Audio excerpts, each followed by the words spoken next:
కేటీఆర్ని నామమాత్రంగా అక్కడ పెట్టి కేటీఆరే తానే ముఖ్యమంత్రిగా అన్ని పనికిమాలిన నిర్ణయాలు తీసుకొని ప్రజల సొమ్మును దుర్వినియోగం చేసి కోట్లాది రూపాయల కుంభకోణం చేసి ఈరోజు బీఆర్ఎస్ ప్రభుత్వానికి చెడ్డ పేరు తెచ్చి ప్రజల్లో ఈరోజు టీఆర్ఎస్ అంటే కూడా అసహ్యం పుట్టే విధంగా చేసి ఈరోజు ప్రభుత్వం పడిపోవడానికి ముఖ్య కారకుడు కేటీఆర్.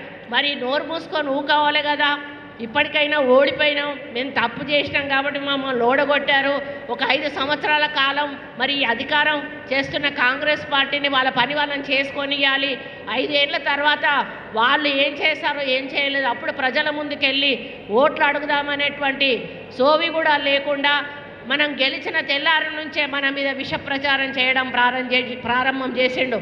ఆయనకి ఎక్కడ దిక్కుదోచడం లేదు. 10 ఏళ్ల అధికారంలో మరి ఒక అనుభవంతో ఉండి అంటే అధికారాన్ని అనుభవించి ఒకటేసారి అధికారాన్ని చేతు జారిపోయే వరకు పిచ్చెక్కి ఏం చేస్తున్నాడో అర్థం కానట్టు పరిస్థితి ఉంది.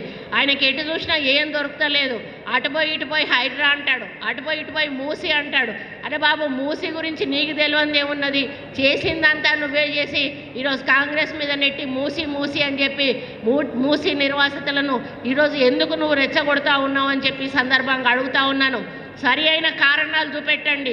ప్రభుత్వం ఏదైనా పని చేయకపోతే ఈ పని చెయ్యట్లేదు, ఇది చేసే అవకాశం ఉన్నది, ప్రజలకు మేలు జరుగుతుంది అని సూచనలు ఇవ్వండి.